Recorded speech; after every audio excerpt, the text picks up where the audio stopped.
When we broke covenant, Abba sent a destroyer to take us into captivity. They took our lands and they made us into bondservants.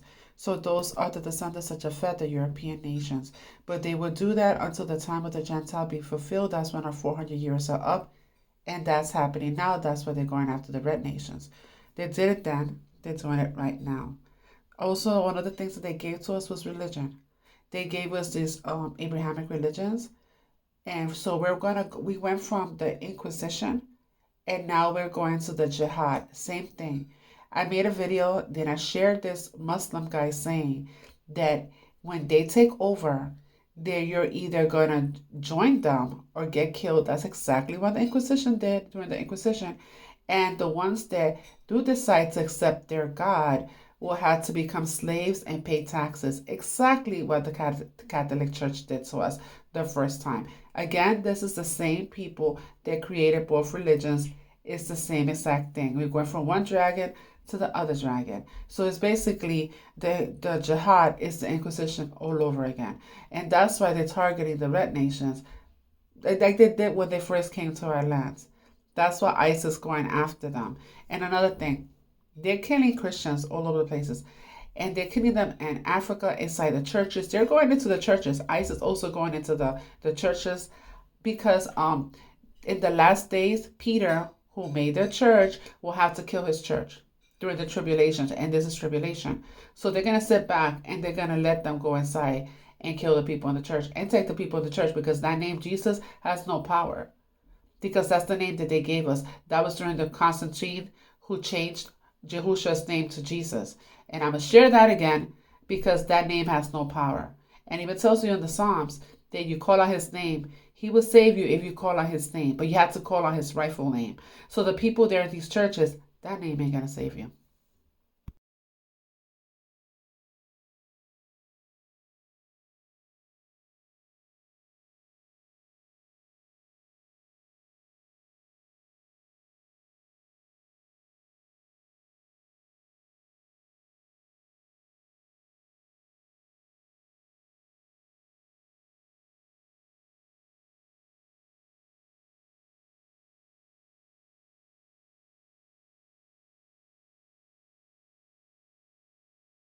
This is what's known as the Constantine Creed. It was an oath or a creed that you had to take in order to become what is called a Christian in 325 CE. This is shocking when I first read this. He renounced all customs, rites, legalisms, unleavened bread, sacrifices of lambs of the Hebrews, and all the other feasts of the Hebrews. Sacrifices, prayers, aspirations, purifications, sanctifications, propositions, fasts, new moons, Sabbaths, superstitions, hymns, chants, observances, synagogues, absolutely everything Yahudi or Jewish. Every law, every rite, every custom, right, they are told to deny, right? This is an oath that they have to take. They have to deny all the original faith. Look what it says here. Furthermore, any follower of the Jewish Messiah, Yahushua HaMashiach. Furthermore, any follower of the Jewish Messiah, Yahushua HaMashiach, who wish to join this holy community is compelled to adopt a different set of rules and customs. Wow, so to become a Christian, they literally had to renounce Yahusha, the Jewish Messiah. Or in other words, Yahudim Messiah. That's the true Hebrew word for Jew. And look what it says here. They accept all customs, rites, legalisms, feasts of the Romans, sacrifices, prayers, purifications with water, sanctifications, propitiations, feasts, and the new Sabbath, which is, in quote, So Die, day of the sun, Sunday. So there's proof right there that they changed the Sabbath. All new chants and observances, foods and drinks of the Romans, that would be pig. Look what it says, he absolutely accepts everything Roman, every new law, rite, and custom of Rome and the new Roman religion, which is Christianity. And look what it says, Christians must not Judaize by resting on the Sabbath. To be a Christian, you were literally not allowed to rest on the seventh day, the Sabbath day, but must work on that day, rather honoring the quote-unquote Lord's Day. Wow. Let me know what you guys think of this in the comments. Don't forget.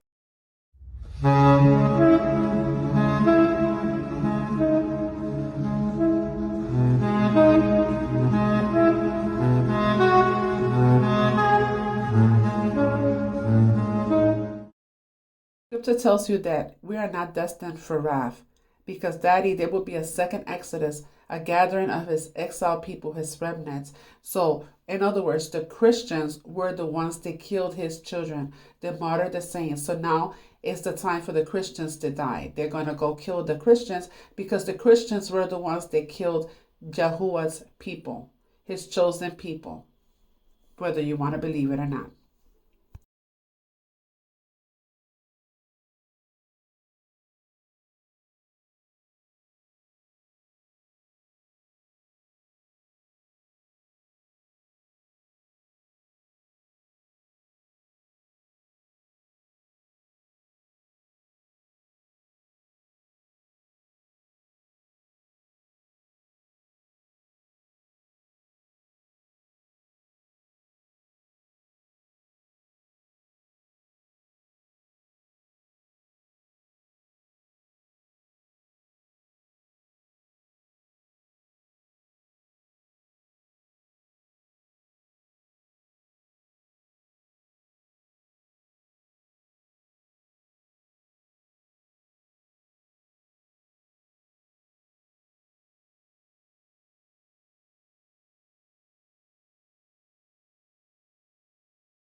So let me get this straight. Is it not ironic that Trump, who says he's the ruler of the world, goes and meets with the Saudi king?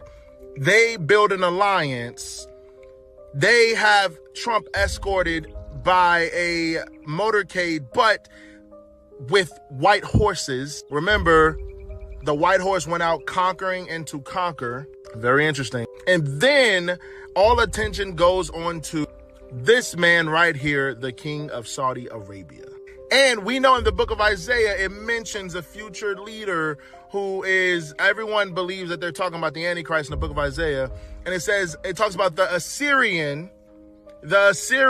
and what do you know? We make basically a truce with Syria, and all of Syria's people marvels at this man.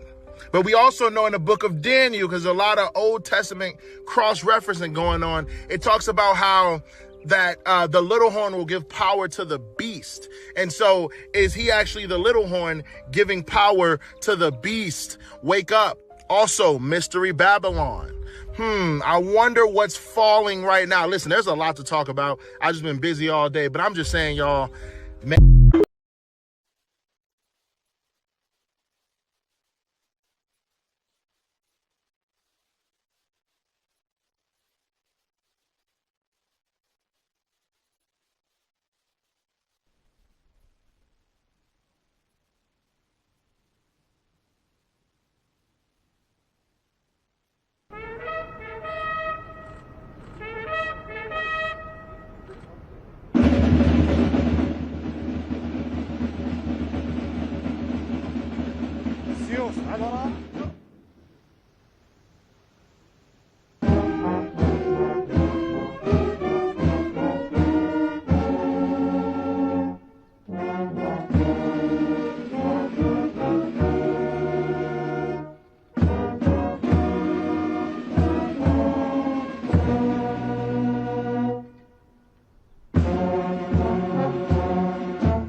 9 Christian children, 19 Christian women, and 15 Christian men brutally slaughtered by an ISIS group who has claimed responsibility inside of a church where it was a planned attack. They knew that they would come to meet there, and they met them there with machetes and firearms. When you hear the word machetes, you understand that beheading probably also went on. They were going to worship Jesus, and they were met by an ISIS-backed group. Eyewitnesses describing the scenes as complete and utter chaos and terrorism, just a complete massacre. It was in Africa. It was a smaller church in a smaller town in Africa. It's been said that there were people running into the main roads, and they were being hunted like dogs and unalived while running and fleeing for their lives and they say that the 43 bodies were scattered all around the church property, all the way up into the roads. And not only that, they even kidnapped a bunch of the girls and the children. And Lord knows what they are going to do with them. God, can you please, the souls of those who came to just spend time with you, who the lives were taken, Lord, can you bless those people, Father? You see this over and over again. I mean, I don't even want to talk about all the other things that are happening around the world that is showing us that we're in the end. But one of the main ones is the Christian persecution that's going on across the world. I think because we're in America, we're just like, oh, it's not really happening like we think it is, but it is happening. It is. And it's happening at an alarming rate.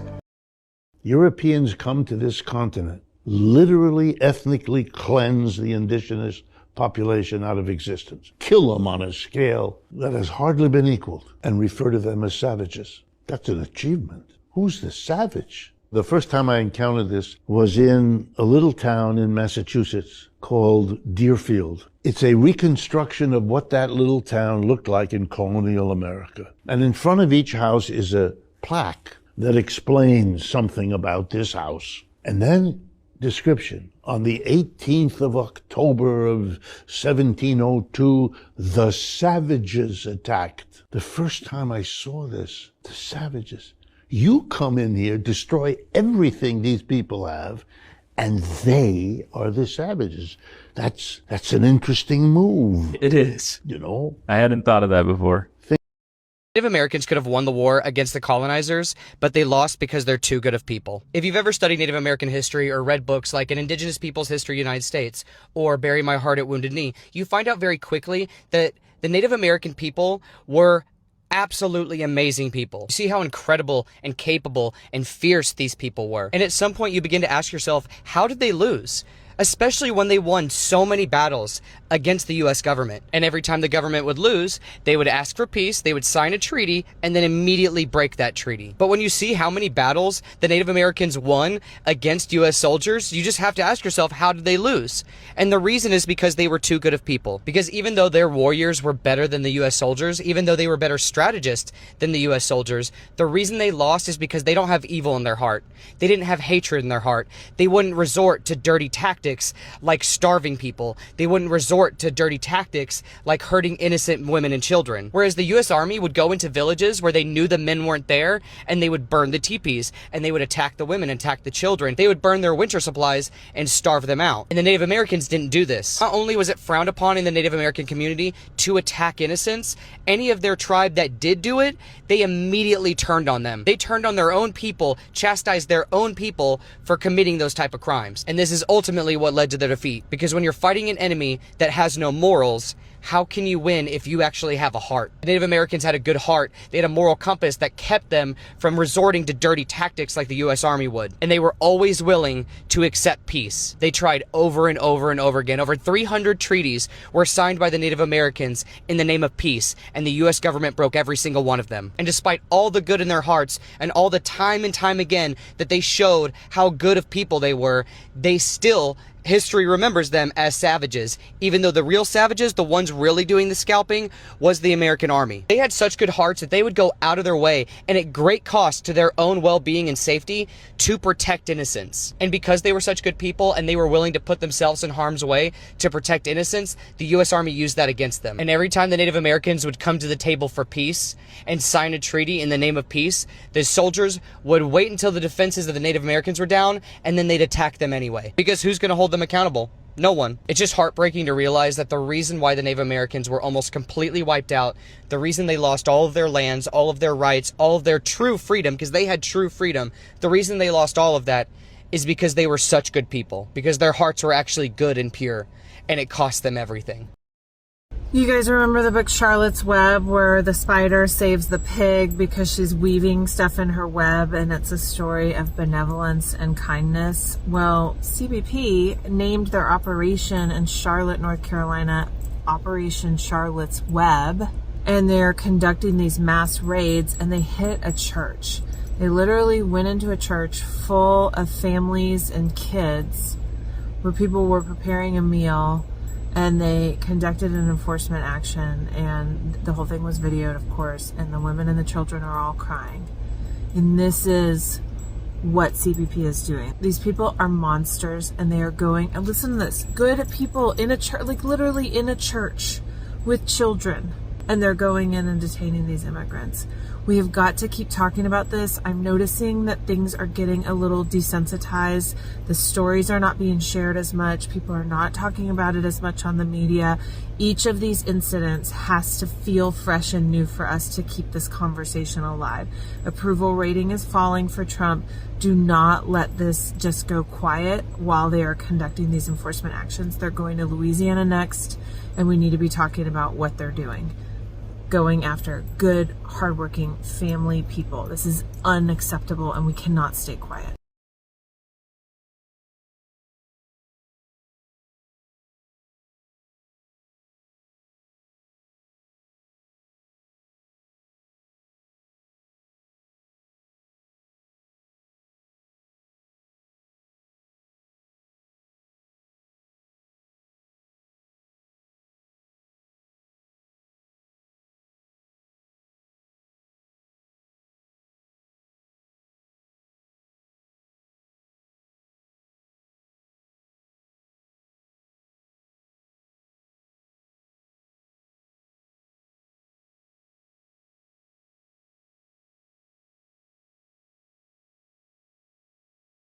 Oh, sir. I don't know if you need the tools. Yes, what would ice? Okay. Do you actually have a warrant? Yes, we actually have a warrant. I can tell that's why you're standing there shaking, because you're excited that ice is here. We're serving a criminal warrant signed by a Title III U.S. judge. I hear Okay. you. I hear you. Just so you know, when I was supporting you, the door, and we gotta confirm it. Otherwise, we have to take the door. Dude, you don't have to open the door. Yeah, No, he doesn't have to open the door. Go upstairs. Go upstairs. Please do not, excuse me, please do Go not upstairs. touch me. I'm sorry, I haven't touched him. I have upstairs, not please. touched him. Upstairs. You do not need to make me go upstairs. I'm going to arrest you if you don't walk up those Fine, steps. please arrest me. Fine. Fine, please arrest me. I don't know what's happening right now. I have I not. already told you what's happening. You're under arrest now. Excuse me. Okay. Excuse you. Okay. You can come with us now. Great. We're serving a criminal warrant and you want to interfere. I want to see the warrant. You guys gotta see how they're gonna come in. They don't want to show us the warrant. They don't want to show us the warrant. We have to see the warrant. Ma'am, you're watching too much movies. We'll show you the warrant when we're done. No, let's see it. Let's see it. No. They're taking my husband. They don't want to show us the warrant. It's not a killer. He's nothing like that. We have 5 kids. Why? Let me see your hands. Let me see your hands. Drop the phone. Turn around. Turn around. Don't move. Come back to the side, my boy. I want to see the warrant. We're at the point where we're hiding Anne Frank. I knew we were there, but there was no reporting on it, but now there is. And a 7-year-old girl and her mother, during a Chicago raid, heard the Blackhawks and went running to a neighbor's door, knocked on the door, and the neighbor was brave enough to say, yeah, come on in, and hid them and told them to be quiet while in the bathroom during the ICE raid. We're at that point. And I know you guys have been in denial that it was coming. We've been telling you it's coming, but when they find out people are hiding them, what do you think happens next? They don't just knock on your door and say, can you please bring them out? They raid your homes. They arrest you. We're there. And the fact we're there so quickly, and so many of you are in denial over it. Like, it's real. It is happening. We are hiding kids. And at some point, there's going to be families that are hiding long term. Some little girl right now is writing a diary about what she's going through, and it's happening here.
Call us anchor babies, look in the mirror, pilgrim. You the anchor, change the world with your system. You landed uninvited, flags dripping with disease. Genocide in your pocket, Bible on your knees. You call it God's will, I call it mass murder. Burned the villages, left the land fertile. You killed the buffalo, poisoned the corn, then wrote your version so the guilt was reborn. You claim we built this, but we were the stone. We were the bones beneath the home you own. Your pioneers were trespassers in disguise. Settlers with muskets, not visionaries, wise. Manifest destiny, not a step with a prayer. You baptized the land in blood, so God put you there. You erased the tribes, wrote freedom on graves, and called us illegals when we came to reclaim. You fear brown babies, cause truth's in their skin. It's the memory of the ones you couldn't erase within. You claim the Indians had no laws, no reason. That's the lie you used to justify the treason. No sense of ownership, that's what you said. Then fenced off the earth and left nations dead. But where's your moral code? Where's your soul? You preached 10 commandments but broke every scroll. Thou shalt not kill, yet blood fills the land. Thou shalt not steal, yet you took it by hand. Thou shalt not covet, but you craved the gold. Thou shalt not lie, your history sold. You claimed it was God who told you to conquer, but no holy voice spoke from that slaughter. You built your laws on stolen clay, just to leave birthright just to stay. Foreigners on foreign lands made rules to remain, then cry invasion when brown blood claims the same. You talk immigrants, but let's get it straight. You came uninvited through genocide gates. We're the descendants of the ones you displaced. Our roots in this soil, yours fake and misplaced. From Canada's north to Tierra del Fuego, your empire marched like a plague, and slow echo. New Zealand, Australia, the pattern repeats. Whiteness expands, indigenous bleeds. You speak of law, I speak of sin. You claim discovery, we were already within. Our temples were standing, our language is alive. You brought steel and smallpox to colonize. Your civilization was built on bones, and you dare judge us for crossing your zones. We didn't cross borders, the borders crossed us. You redrew the maps and demanded our trust. Homestead acts, free land for your kin, stolen from natives who were fenced in. You got rich on acres, drenched in blood, then told the survivors to pull up from the mud. You call it heritage, I call it crime. A genocide echoed through centuries of time. Your statues of pioneers stand tall and clean, but they hide the screams of the tribes unseen. You made heroes from killers, saints from thieves, then rewrote the story the world believes. But history's back with a vengeance and tone. The truth can't stay lay buried under stone. We remember Mexico, Maya, Inca, the line. Still breathing, still teaching, still divine. Brown skin ain't foreign, it's original code. Indigenous DNA, that's the mother lode. You call us aliens, that's projection, bro. You're the import, the cargo, the shadows glow. So don't talk borders, you're standing on crime. This continent ain't yours, it's stolen time. Hey. So listen, America, face your reflection. Your wealth is a monument to disconnection. You stole the gold, the land, the sea, then labeled the victims to justify greed. You took our names, replaced them with Hispanic, so we forget the tribe, systematic panic. You renamed our nations, erased our tongue, then sold our image back to us for fun. We are not Latino, we are not Hispanic. We are the blood that built the planet, and now all the liquor, the cakes you aflame. The real America carries our name. So next time you talk about who belongs, remember whose bones built your songs. We don't need permission to breathe this air. Our roots go deeper than your flag declares. So to the system that profits from lies, beware. We're waking up, we're everywhere. Truth ain't treason, it's revolution. Brown resurrection, poetic restitution.